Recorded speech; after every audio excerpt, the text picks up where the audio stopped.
Oi, pessoal, tudo bem?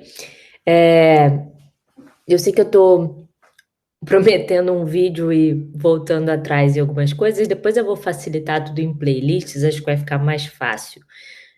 Tô tentando atender as demandas conforme as perguntas chegam e acho que vai ser melhor assim.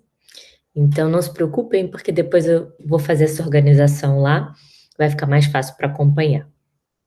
Então, algumas dúvidas surgiram depois do vídeo de transição de carreira, as pessoas pedindo um pouquinho de tiveram algumas dúvidas em relação aos passos, então eu vou dividir isso em primeiro passo, segundo passo, e vou compartilhar aqui o material que eu preparei para falar disso. Bom, então, trazendo aqui, eu vou voltar um step e vou falar: "Bom, mas você veio falar de transição de carreira, você vai falar de desemprego". Acho que é importante trazer esse ponto antes, porque, a gente tem hoje 40% dos jovens com ensino superior que não tem emprego qualificado. O que que isso significa? Que tem aí cerca de quase 530.000 trabalhadores com diploma entre 22 e 25 anos, que são considerados sobreeducados, ou seja, exercem ocupações que não exigem faculdade, embora tenha esse diploma, e a pandemia deve agravar esse cenário. Isso, claro, não tem a ver com competência, nem nada disso, tem a ver com um monte de tem a ver com desaceleração econômica, com crises econômicas consequentes que a gente vem vivendo nos últimos anos, e essa qualificação, essa graduação não está sendo utilizada, né? Esse é um cenário. E aí, o que, que a gente tem no outro lado? A gente tem, de um lado, esse cenário desses jovens que querem ingressar nesse mercado de trabalho ou que estão ingressando em profissões diferentes da que eles se formaram e que não demandam esse diploma. E, por outro lado, novos postos de trabalho que demanda vários novos tipos de qualificação, né? Vou deixar aqui um link sobre as 30 carreiras que estão com mais demanda de pessoas hoje no Brasil.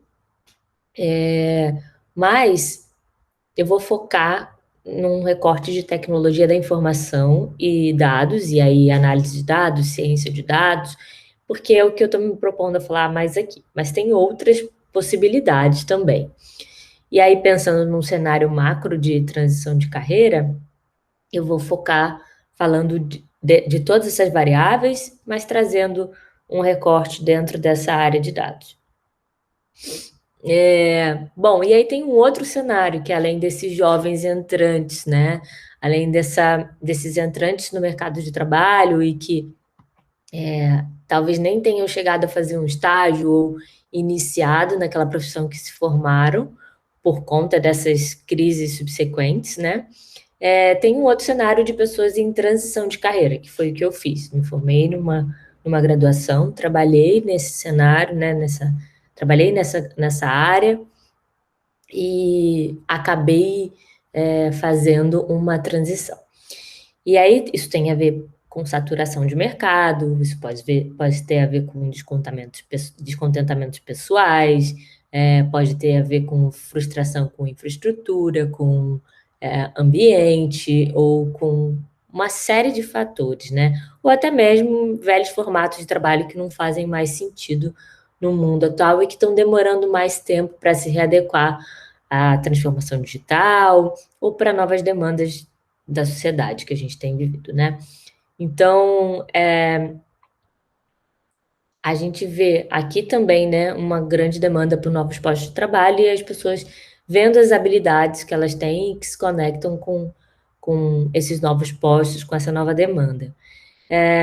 E aí eu vou trazer aqui um passo mas me lembrei de uma coisa muito legal, que foi um curso que eu fiz de futuro do trabalho, falando sobre essa disrupção no mercado de trabalho, um monte de coisa. Disrupção é uma palavrinha que se fala muito, mas é porque tem essa palavra disrupção no título do curso. Mas ela fala do World Bank, é, em parceria com a EDX, esse curso, e ajudou a dar uma clareada em um monte de coisa para mim. Eu já tinha feito a pós-graduação, eu isso não foi decisivo para minha transição de carreira, mas eu acho que para quem está nesse momento é muito legal. Eu vou colocar o link aqui também na descrição. O curso ele é gratuito, você paga se você quiser ter o certificado. Mas mesmo assim, o certificado também não é muito caro. Mas mesmo se você não quiser ter o certificado ou não puder pagar por esse certificado agora, você pode fazer, reter o conhecimento e depois, no futuro, se você quiser ter esse certificado, você pega. E tem uma coisa que é importante: o curso está em inglês, mas tem legendas, então facilita um pouco. Bom, e aí um passo que eu acho muito importante para fazer essa transição de carreira é, primeiro, olhar, entender se você tem identificação com aquilo, né? Se aquelas oportunidades que estão ali naquela lista de 30 carreiras que eu coloquei na descrição e falei um pouquinho antes, se tem identificação com o que você busca, se tem identificação com o que você gosta, se tem identificação com seus valores enquanto indivíduo, né? Tudo isso é muito importante.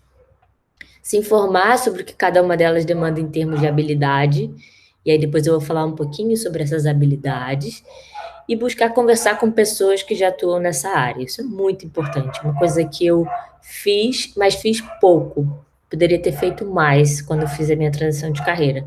Acho que porque eu estava numa cidade nova, conhecia poucas pessoas dessa área especificamente, mas eu poderia ter feito um approach diferente, poderia ter falado, buscado essas pessoas virtualmente. Hoje acho que usa-se muito mais o LinkedIn, né, do que se usava 5 anos atrás, quando eu decidi fazer minha pós-graduação. Então, eu acho que isso facilita esse caminho, você pesquisar pessoas que já estão naquela área, bater um papo, entender, para saber se você realmente se identifica. E aí, acho que isso de um lado mais subjetivo, né? E de um lado mais objetivo, pesquisar os cenários, as oportunidades, entender quais são as formações dentro dessas áreas, se são formações que se alinham com as suas expectativas, se as oportunidades também se alinham com as suas expectativas, com seus valores, seus desejos, e entender essas formações que as pessoas buscaram, como que elas fizeram. O que eu tenho conversado muito com as pessoas que procuram entender sobre pós que eu fiz. Eu fiz direto após e não fiz cursos anteriores. Então, eu recomendo fazer cursos específicos. Se for na área de dados, pode me procurar. Eu vou deixar vídeos aqui também. Porque eu acho que isso te dá uma bagagem mais interessante para o momento que você for procurar uma pós-graduação ou uma especialização, quer que seja, tem uma bagagem maior e você aproveita mais. E outra é tempo e organização, né? Muitas vezes você vai fazer essa transição de carreira, como eu fiz, trabalhando, tendo uma vida, né?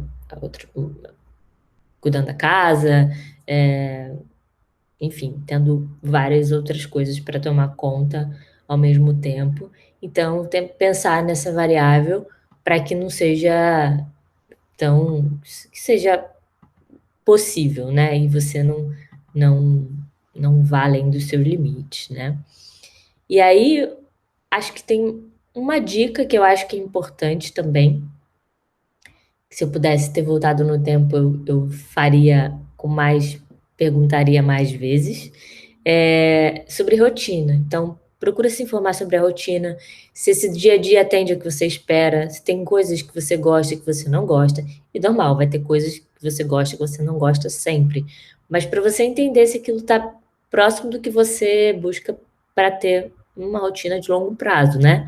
E aí aproveita para pegar tudo isso que você ouviu e faz uma autoavaliação. Né? E acho que faz sentido para mim, ou eu me encaixaria nesse cenário. E eu acho que muito importante ouvir pessoas diferentes. Eu me lembro que quando eu fiz a minha graduação, um pouco antes de fazer a minha graduação, eu conversei com algumas pessoas jornalistas, e eu ouvi coisas diferentes. Eu ouvi pessoas muito apaixonadas pela profissão e ouvi pessoas muito frustradas. E é, mesmo assim, eu ainda tinha uma ideia um pouco romantizada.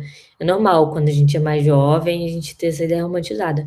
Mas é importante você ouvir bastante, ouvir pessoas diferentes, para você poder não ficar com uma visão muito romantizada, nem uma visão muito amargurada sobre aquilo. Você ter visões diferentes, você tentar tirar, bom, isso aqui tem coisas que eu gosto, tem coisas que eu não gosto, fazer uma conta para ver se aquilo vale a pena. E depois você ter suas próprias opiniões, é claro. Não, você pode ouvir 1000 pessoas, mas pode ser que você não pense exatamente igual a nenhuma dessas 1000, né? Então, mas é importante você saber para entender esses desafios e saber como você pode se preparar para eles, né? Eu acho que tem um outro ponto que é entender as habilidades técnicas que você precisa, mas também não deixar de entender as habilidades interpessoais que você precisa, porque isso é fundamental. A gente demora a entender que isso também faz diferença. Então, tente balancear e entender o que que faz, o que que é importante para aquilo que você vai, aquela área que você vai atuar. E aí, um outro ponto que eu vou deixar para falar num próximo momento são as trilhas de conhecimento dentro de cada área, né? Acho que tem muita coisa, muita informação gratuita e muita especialização séria e, e muito boa por aí, então a gente pode ir trazendo aqui aos pouquinhos. Eu vou focar nessa área de dados, mas se você está fazendo uma transição para uma outra área, acho que pelo menos é um caminho que você pode tentar seguir mais ou menos parecido. Se você achar que faz sentido para você, claro. Se não fizer sentido, é só não fazer. Tá bom? É isso que eu tinha para falar hoje. Até mais.